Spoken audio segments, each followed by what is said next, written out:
Today's episode of Socially Democratic is presented to you by Dunn Street. Dunn Street partners with businesses, organisations, unions and social democratic parties across the globe to train leaders, develop community organising strategies and empower people to organise for change.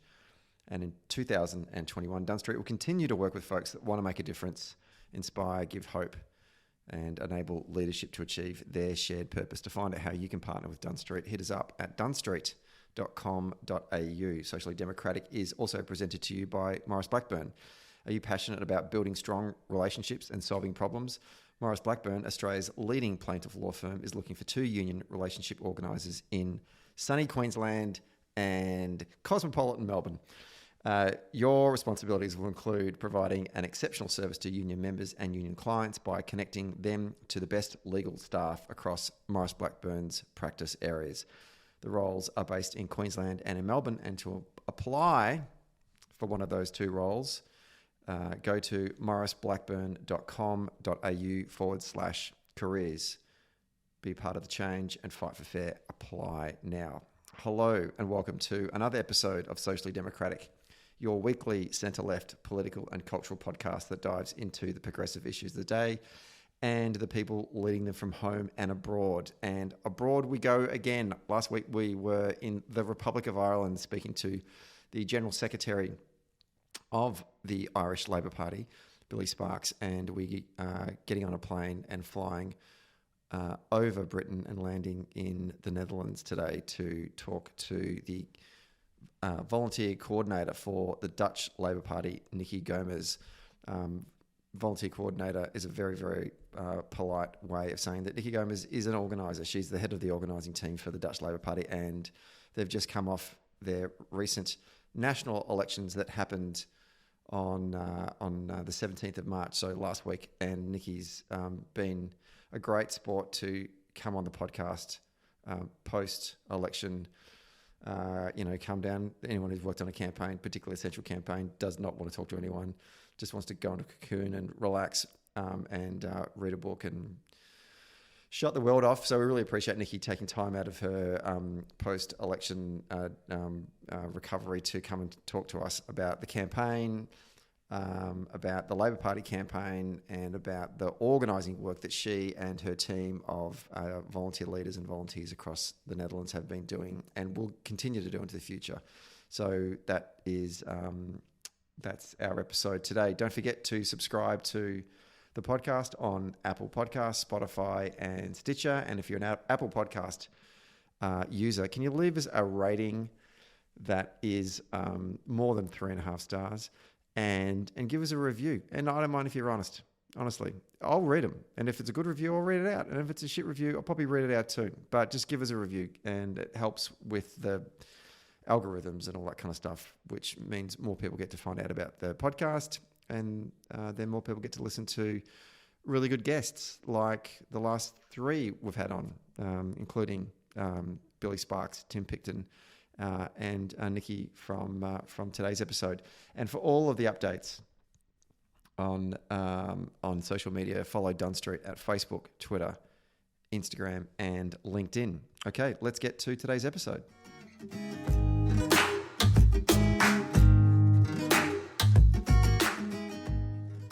Okay, we're taping this one on a Wednesday evening here in Melbourne, Victoria, and joining me on the line where it is Wednesday morning from The Hague in the Netherlands is the volunteer coordinator for the Dutch Labor Party and a good friend of mine who's just come off a national election in the Netherlands, and I'm assuming she's absolutely exhausted and in dire need of some rest, but she's taken time out of her recovery to come on the show and talk to us about Dutch politics and the Labor Party.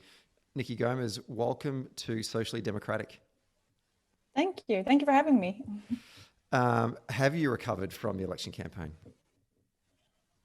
A little bit, yeah. This weekend was a good recovery time, and I'm going to be off for a little break soon, so that will be good. Yeah. The election took place on the 17th of March, St. Patrick's Day for some of us. I could think of nothing worse than having to campaign on St. Patrick's Day. It's a national holiday for me and my family. But we're going to talk about the campaign in a moment. But before we do that, I just wanted to sort of introduce you to our Australian audience and how you got involved in Labor Party politics in the Netherlands. So tell us a bit about yourself and how and why you found yourself working for Labor politics in The Hague. Yeah, thank you. Well, I actually started about 6 years ago when I was 20 years old as an intern at the Dutch Labour Party. And I, at that point, voted for the PvdA. Well, the few times I was allowed to vote at the age of 20.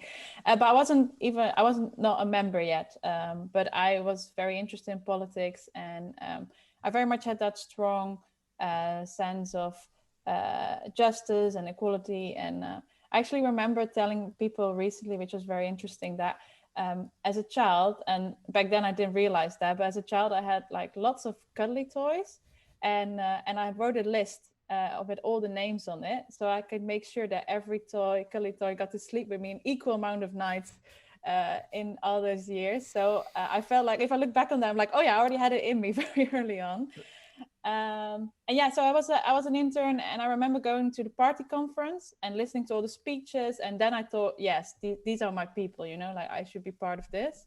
So then I became a member, and since then I've joined basically every campaign as a volunteer. And then in January 2020 I started working there, actually. So yeah, that's really how I got into it.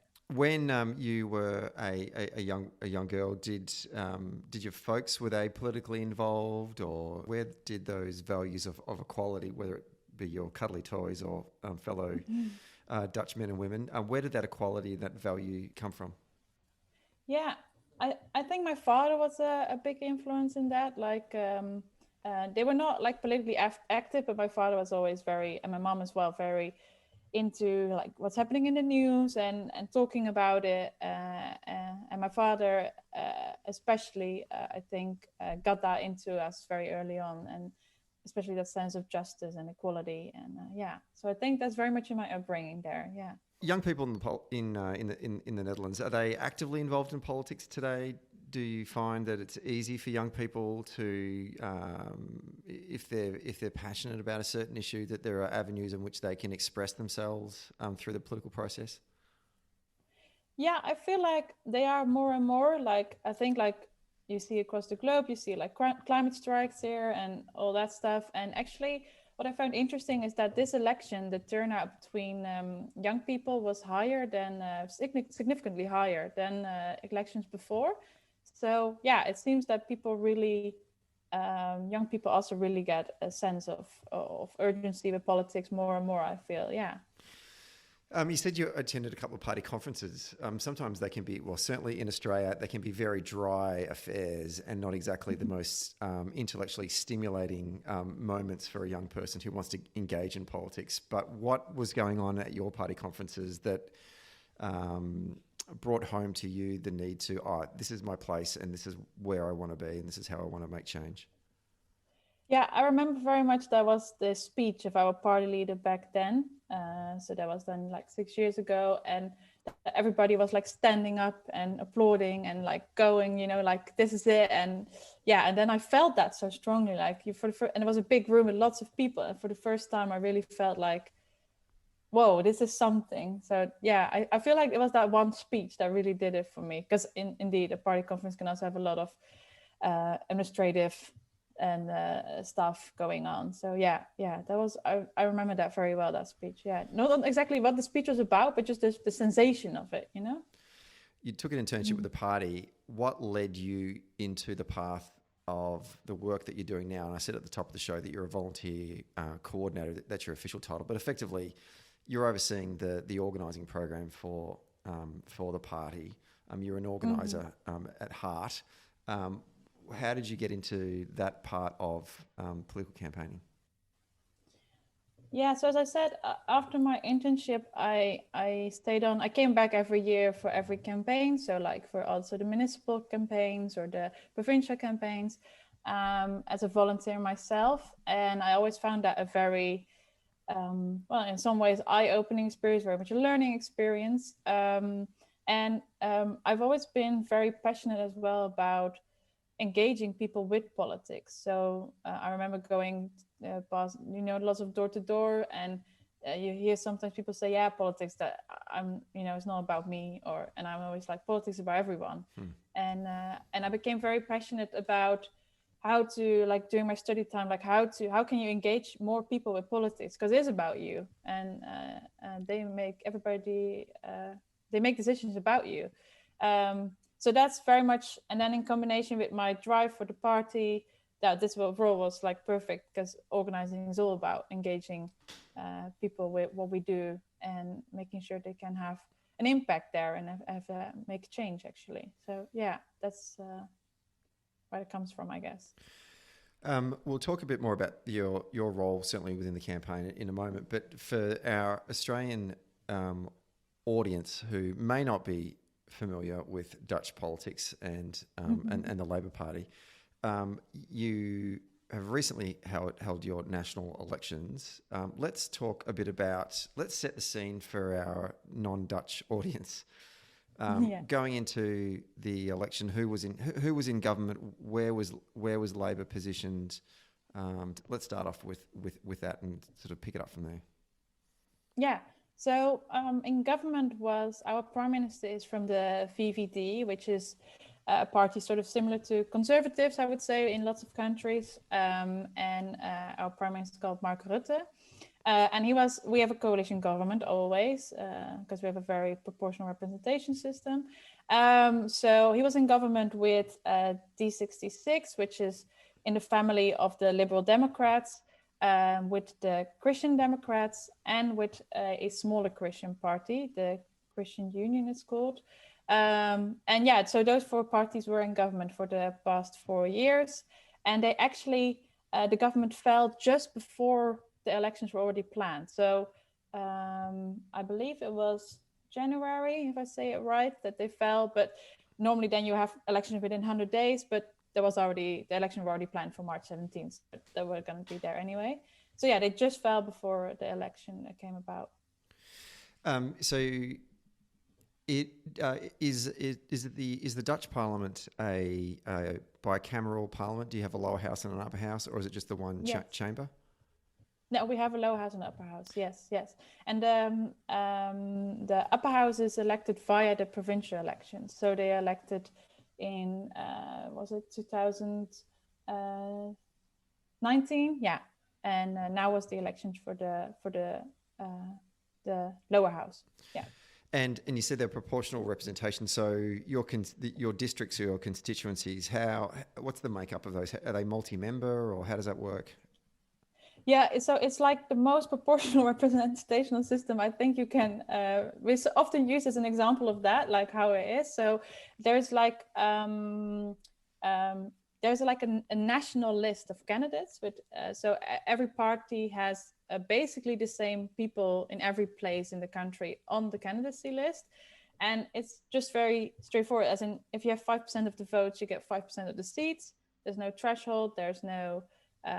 So we have lots and lots of parties. So actually this election, there was, I believe, a record of 37 parties on the ballot. Wow. And 17 for now, like the official results come out on Friday, but it looks like 17 of them are going to make it. Okay, so you've got, is it similar to the German system? Somewhat similar, only the German system still has districts and we don't really have that. So so there's no districts at all. It's just one big list. Yes, exactly. Yeah. So you've got a campaign everywhere. Yes, exactly. Yeah. But the country's not that big. So that is true. Especially compared to Australia. So for example, my family lives in the south and I live in The Hague, and they can vote for the same people as I can. Yeah. Huh. I didn't know that. There you go. First key takeaway from today's podcast right there. Okay, so going into the election, you've got the Conservatives are in government. They've been in government for how many years? Quite a couple of years now, right?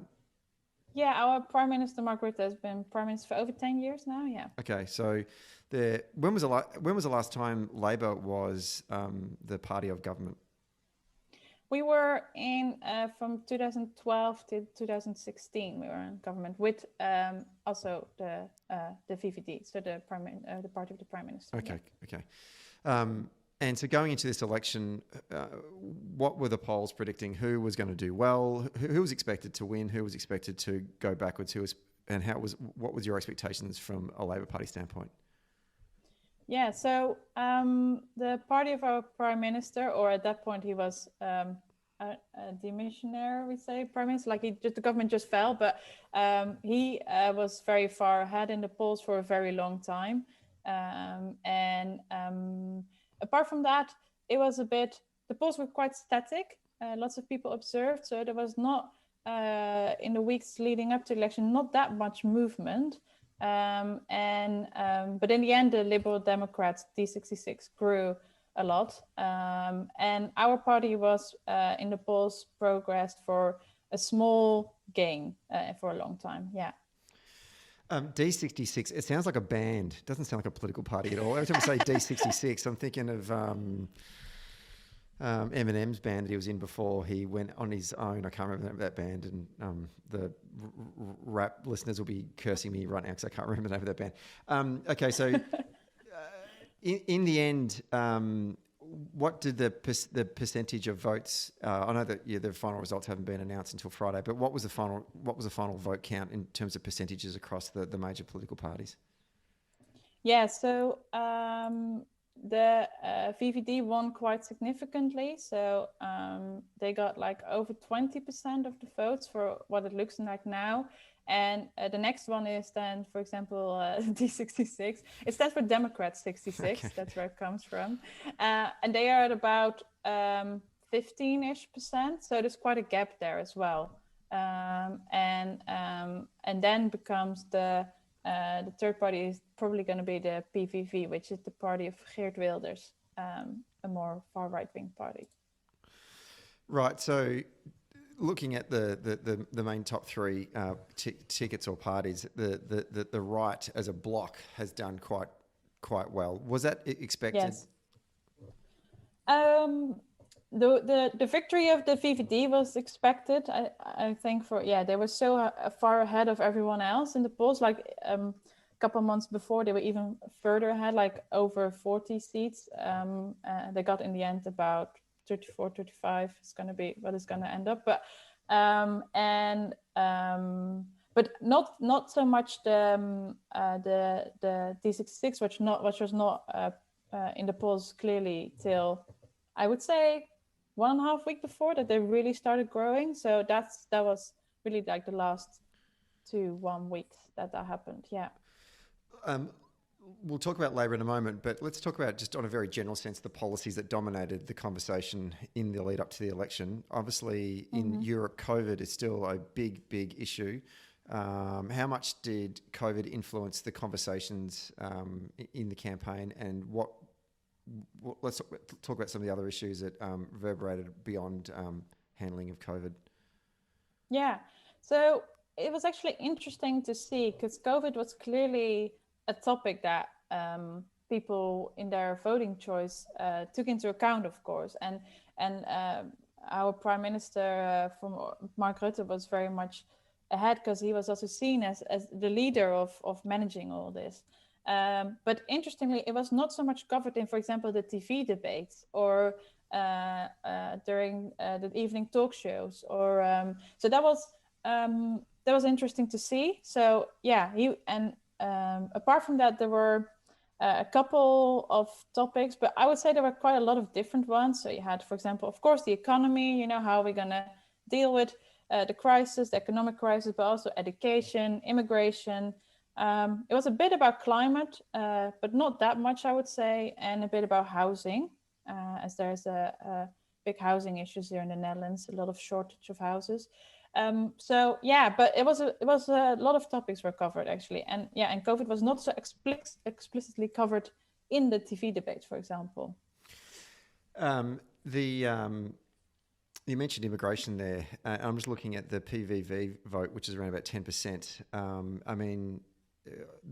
I was at a conference, I don't even know how long ago it was, maybe 6, 7 years, the last 10 years have all blurred into one when I worked for the Labor Party, but there was a group of social democrats that had come across from Europe in around about 2015, 2016, and whether they were from Scandinavia, from Central Europe or Eastern Europe, they were all talking about the same thing, and that was immigration is dominating the headlines, and we as Social Democrats are finding it very, very hard to cut through. And we're getting wedged on it because obviously we're a far more humanitarian party. We believe in equality, and we believe in providing refugees access to a better life, and also in support of the European Union as well. Has immigration, I mean, if with PvdA to get 10% of the vote, has that issue waned in any way as a major issue for voters in the Netherlands? Yeah, it's interesting. I think the PVV has been quite, if I'm remembering correctly, at this level sort of for quite a long time, about around the 20 seats in parliament. We have 150 in total, so a bit more maybe than 10% before. But yeah, and I feel like it was not dominating the headlines this campaign, the topic, but they of course tried to bring it up because it's one of their main issues they stand for. And I feel like it came up more so. There were a lot of moments where Mark Rutte from the VVD was debating Geert Wilders in TV debates, and then it came up, for example, but not so much in the wider campaign, sort of. Okay. So I think it definitely played a role, but it was not. I wouldn't say it was the main issue or something.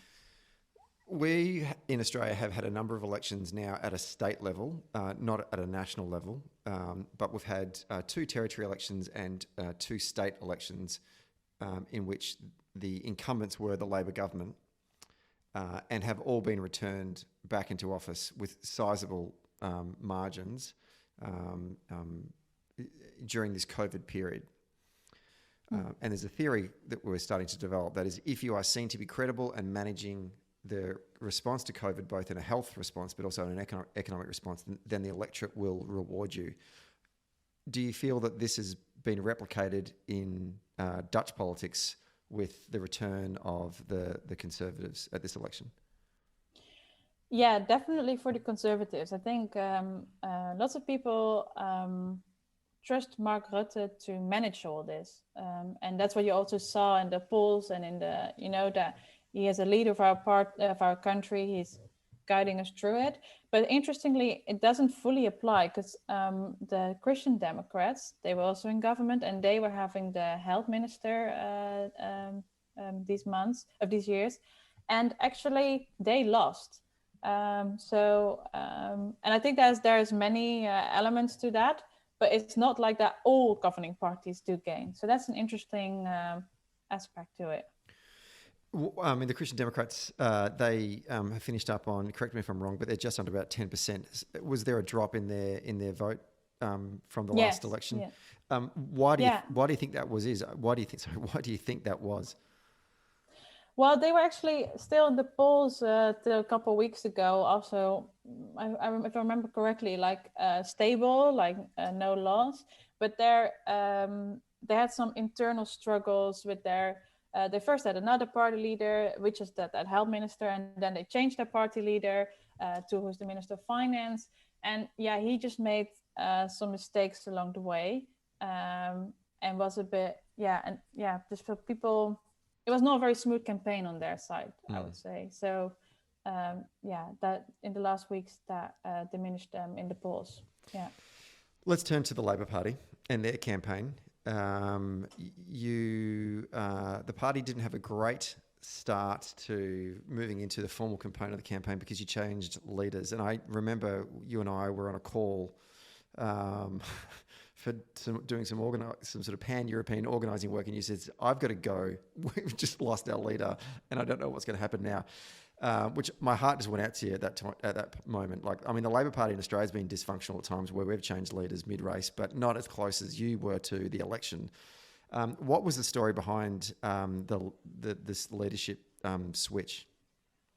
Yeah, so it actually has to do as well about why the government fell, because there was in December already a report came out by an investigative report by Parliament about what is called here the Touslag Affair. I will bring in one Dutch word. What it basically is about is we have a welfare subsidy system here, and the government made big mistakes labeling people as fraudulent while they weren't. And these people really couldn't get like sort of rid of that tag behind their name anymore, and it wasn't right, and they had to pay all those subsidies back, which resulted in a lot of debt and a lot of problems for a lot of people. So like personal problems as well. Like there are stories about people that kids were placed out of house, or well, it was really a big thing. And so the government just like in January, so about 10 weeks or something before the election, they fell over this. And our former party leader was the Minister of Social Affairs in a time period where this also happened. And therefore he felt, well, he couldn't step down as a minister anymore because he wasn't anymore, because he was we were not in government at that time. So therefore he stepped down as party leader. Yeah. That's amazing. Something similar happened here in Australia with the Conservatives here, and they did nothing at all. They just was business as usual. I like how we're always accountable, but the other lot aren't. So you've had to change leaders. Tell us about the process upon which you have to find a new leader. Like, is your leader elected from the party membership, or is it elected from the caucus? How does that work? Yeah, so because we had a very short time period, like I think it was like 8 weeks, 9 weeks before the election, and we came even close to the deadline that you had to officially hand in your candidacy list to the official organizations, otherwise you're not going to be on it. So we had a very short time period, so therefore our party board put someone forward, which was our Liliane Ploemen, our leader, and then the members had to say in that. Yeah. So that's a really, really short turnaround time to try and democratically elect a brand new leader. How did you try and introduce the new leader to the electorate in such a short run-up? Talk me through about actually trying to get her out on the hustings and build. I mean, it must be so difficult to try and build any kind of name recognition. Or was she reasonably well regarded amongst the electorate? Did people actually know who she was? Well, she was a former Minister for Foreign Trade and Development, which gave her some name recognition. And she was also quite well known for her initiative She Decides, which actually got her worldwide press, which was when Trump got elected. He stopped funding for abortion rights worldwide. And she was then Minister of Foreign Trade and Development. She was like, I'm not going to let this happen. And she started She Decides, which is an initiative which raised a lot of money after all to keep these abortion rights available for a lot of countries worldwide. So that was she was known from that, and she was also featured in one of our political satire shows, it's Super Ploemen, and so that was she had some name recognition, and she also had actually quite high ratings. Early polls showed, only she was still less well known than other candidates, of course, because she was not the party leader up to that point. So that was something we really had to work on getting her to know to the public. Yeah. Talk to me about the policies that the party took to the election. What did the party run on? Where's the strong ground for Labor in terms of making a connection with the electorate and getting people to vote for the Labor Party? Yeah. So we very much. Lots of people said that our manifest for this election, and I very much agree, is sort of very almost old school social democratic topics, but I feel like the country really needed it. And so a lot of things we covered was education. So for example, inequality for kids in education, of course, healthcare, better pay for nurses, because like in the UK, there was a lot of applauding here for them, but no money, which we didn't agree on. As I said, housing is a big issue here. And of course, work and working rights and the economy. So those were really I would say the main topics. And Liliane Ploemen herself has a strong track record for minority rights and women's rights. So that was very much, she brought that in very much as well. Yeah. Where's Labor the strongest in terms of its base? Where do you tend to focus your campaign geographically in the country? Give us a sense of where exactly you're going to be hanging out and doing a lot of door-to-door and canvassing. Well, because the country is so small, it doesn't have this very strong geographical element to it. So we basically try to be everywhere. But what you see, for example, our party leader is from the south of the country. So you also see in the results now we did better there. And the north of the country is usually a strong, historically a strong part for us. But yeah, actually, it's not like we don't have districts, so you just go everywhere, basically. Yeah. How do you then work out your resourcing, particularly when let's talk about it from an organising standpoint and volunteer recruitment and volunteer mobilisation. Where do you work out where you want to send organisers? Do you have paid organisers on staff that you can send into communities and start to actually build some infrastructure? Well, we have 5 political organisers paid, and they each have a region indeed as well. But we have a very strong, a very large number of local branches, actually. Basically, every town or municipality has one. They actually carry out the local campaign. So what we do is we give them, we call them toolkits. So we give them inspiration for things they can do, especially now with COVID. But they mostly organize it themselves, and we sort of support that more so. And then on top of that, we had a lot of at the national level volunteers that supported us in lots of different things, like our web care. We had an online hype team, which was so much fun. During the TV debates, we would go online hyping. And we had a call team. That's lots of stuff. So yeah. What is an online hype team? So it's a team we established. It was an idea I got from the Pete for America campaign. They had it as well. And what they did is, for example, during important moments on TV, like TV debates, but also when the Netherlands has a strong talk show program in evening telly, when our leader was there at the talk show, then we would be ready with the team, and we would be online, like using the hashtags that belong to that debate and tweeting about it. And we would also like and retweet a lot of other people that were supportive of us. So if someone said, "Oh, Liliana Ploemen made a very good comment there," we made sure that tweet was being seen by liking and retweeting a lot. So that's what we did. Yeah, it was very much fun. We had debate watch parties online, and yeah. Talk numbers. How many people would be part of these online hype teams? Oh, well, it differed per debate. Sometimes we had like 50 people. Some with the last debate it was more, sometimes only 10. And it's very interesting to see that even with like such a small number, you can already make something more visible. What actually was one very funny anecdote was during one debate. At the end, they showed some reactions from the public from Twitter, and they showed one of the tweets we made and supported each other to make that one more visible. So that was then on the telly, that tweet. So that was funny to see. That's success right there. COVID obviously must have had a major impact on your ability to organise and mobilise volunteers in a traditional sense, as knocking on doors and whatnot. So let's talk about some of the strategies that you used to deal with the challenges that were presented with the restrictions that are in place in the Netherlands. Yeah, so we are traditionally very much a party that does door knocking, handing out roses, talking to the people on the street. And that none of that was done this year. As we talked before, we're still in a very strict lockdown here. You're only allowed to be... How strict is it right now? You're only allowed to be with 2 people outside. We have a curfew. Non-necessary shops are closed. Restaurants are closed. So basically still full force. And which was this lockdown has already started in November, I believe. So it's been basically the whole campaign. This has been the situation.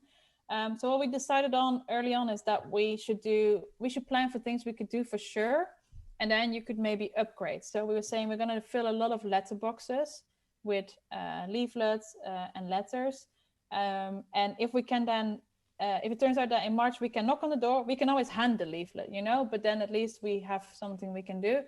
And I think a very fun thing that we did was the personal letters we did. So you can, of course, we did a lot of general leaflets and letterbooks, but we also did some personal letters. So we had about 50 candidates on our list, and they all wrote a personal letter to their neighborhood, why they wanted to be an MP, and what their drive is, and what they would do for the neighborhood. So those were delivered in a large level. And as well as that, we invited our members to also write a letter like that. So to their direct neighbors, like why do you care? Why should they care? Why should they vote? And why should they vote PvdA based on your personal motivation? And yeah, for me, that was one of the most fun parts of the campaign, because lots of people sent their letter to me as well, like, can you have a check? And it was so, yeah, beautiful to read all these people's motivations, and that they are willing to share that with their neighbors to convince them about these elections. So that was, I think, a very innovative thing we've never done before, which I think we'll keep doing maybe for municipal elections or next year, even better, to write a community letter then. So yeah. How did you coordinate or bring together those volunteers in a remote way to get them to write those letters and then distribute them to their neighbours? Like, I know that letter writing campaigns have been done where you bring people together physically, and we all spend an hour or 2 hours writing some lovely letters and then going and drop them off wherever. But obviously you can't do that. So how are you bringing these people together and introducing, I guess, the heart into the work of this particular tactic? Yeah, so we organized online writing nights, so just via Zoom. And what we did is we made sure that there was a very clear instruction there and an example letter, because using your personal story to talk about politics is something also new to our members, and we very much encourage them to do that. But you also feel like people are a bit hesitant about it. You really have to get over that step to really dare to do it. And I had some people tell me like, oh, I found it so nerve-wracking the first letter I dropped off, but then I got great reactions, and I was like, oh yeah, this works. So we really, during those evenings, we really helped them along to get them comfortable with it. And we had, for example, live music to just make it more fun and make it an energetic night. And then, yeah, so that's what we did. And then people could, in their own time, put it in the letterbox in their neighborhood. And how many, would they just write one letter and then just like photocopy it and distribute it to their street, or would they write individual letters for each neighbour? Well, they could choose if they wanted indeed to write one letter and copy it, or we were also allowing them to just make just on the computer, so not handwritten. But then we encouraged them to include like personal elements, like a picture of yourself, or maybe a signature, or really authentic. You said that they got good feedback. How do they get good feedback? I'm interested in knowing how that. Well, some people told me that they really, because of it, they really started to have a conversation. For example, we encouraged them to put and at the bottom of the letter, like, if you want to talk about this further, contact me, and then your contact details. And some people did get some replies, and that people, that they started to have a conversation with people about politics they normally don't have a conversation with, that was very much. It was a good conversation starter as well. And even if there's no conversation after it, I believe that it triggers your mind. If you read a personal letter from your neighbor, like why they do this, you think, oh, yeah, it's more outstanding than just a general leaflet that lots of people got lots of, because everybody was leafleting. Yeah, sort of. It's different, isn't it? What other tools, particularly in the online space, were you using to help get around the challenges that COVID presented to the campaign? Yeah, so especially for those national level volunteers I talked about that helped us with web care and calling and all that, we used Slack. And it was actually a great way of community building. And I also, I tried it before with some smaller non-electoral teams I had. And I noticed that you really should put an effort in it. You should create an extra value, because people here all use WhatsApp. So otherwise they say, let's just make a WhatsApp group, So if you really want a community building takes effort, but I think we really succeeded. So what we did was we put 3 times a week an update with campaign news on it. We offered them trainings and workshops via Slack. We made sure that we had some fun events where people met each other. So around Valentine's Day, we did speed dating with also some of our political candidates, so they could also meet each other. So we really tried to create a community, and we actually got already some feedback from people, and they really said, like, despite COVID, I had a campaign feeling here and a sense of I'm part of something bigger, which I think is very important to keep people going, because a lot of people also just doing, for example, web care for us, sitting behind their own computer in the evening, answering political questions that people send in via WhatsApp or Facebook or whatever. And yeah, so it needs to have that fun element too, normally you have a drink together, and now we couldn't. So then now we had Slack where there was lots of emojis as well. So that was great. Yeah.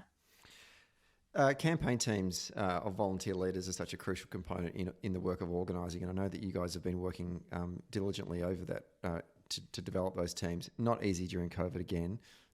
Just give us a bit of a sense of the success you had with enabling leadership to achieve shared purpose in the campaign itself. Yeah. So what we really tried to do is when I was preparing for all this, like last summer, I actually read a very good article about the Bernie campaign. And actually, I stole a lot from that. I remember what they said is build a well-oiled machine that runs itself, like let the volunteers run the system, because our number of staff is still very limited. And so you don't have, you don't want that at some point you can't have more volunteers anymore because you don't have enough staff to help them. So we really made the volunteers themselves run their own system. So all the teams had a coordinator was an employee, but also a captain that was a volunteer. And we recruited those already very early on. Like, do you want to be captain of this team? And we trained them, and we really gave them, and they committed to like a minimum of 12 hours per week. And they really took the leadership in those teams. And then we trained a lot of all the other volunteers in some leadership skills and into some relational organizing tactics. And so that's how we tried to do that. How early did that journey begin for you guys in terms of identifying those leader prospects? I believe that was already in November that we asked those people to be captain of their team, and they were really also part of the formative stages. So they sat down with the coordinator. So for example, for the webcare team and the online hype team, those are people from our communication team, and to really make a plan, like how are we going to do this? How are we going to onboard new people? How are we going to train them? Because for example, the people that did our webcare, those are complicated questions. They go in detail about our manifest, and you really have to get that going. You're talking in the name of the party. You're replying as our party. So there's a lot of training involved there as well. So they were very early on, like integrated in that and making plans for it. And they really took leadership there. They led the team, and that was so great to see. So let's look at the future. Where does the party go from here? You've talked about some of the creativity that we saw in the campaign from Labor to deal with the challenges that came out of COVID.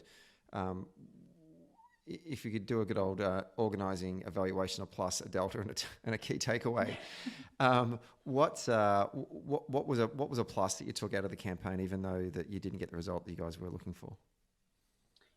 I feel like, of course, also there were conversations in these last days about the result as well. And the plus for lots of people mentioned, like the energy in the party was very good. Like lots of people filling these letterboxes, and lots of people, we had more like such a national level of volunteers, like with all these teams. We had never done that before.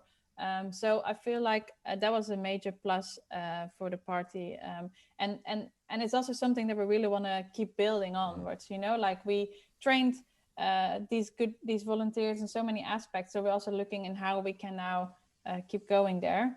I think there's always room for improvement, of course. So at some point, we scaled quite a lot, and that also led to that.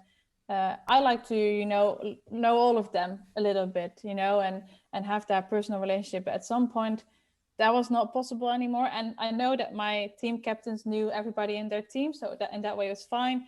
But yeah, I feel like if you scale and for next time, if you scale again, you have to think about how to keep everyone on board, everyone seen, because I'm pretty sure that still there's always some people that fell off anyway, and you lost them along the way. So yeah, so that's definitely something to work on as well.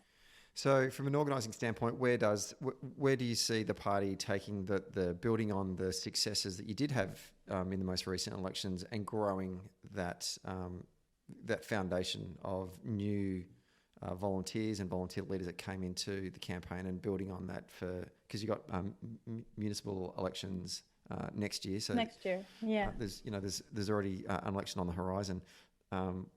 Where does the party go from there from an organising standpoint?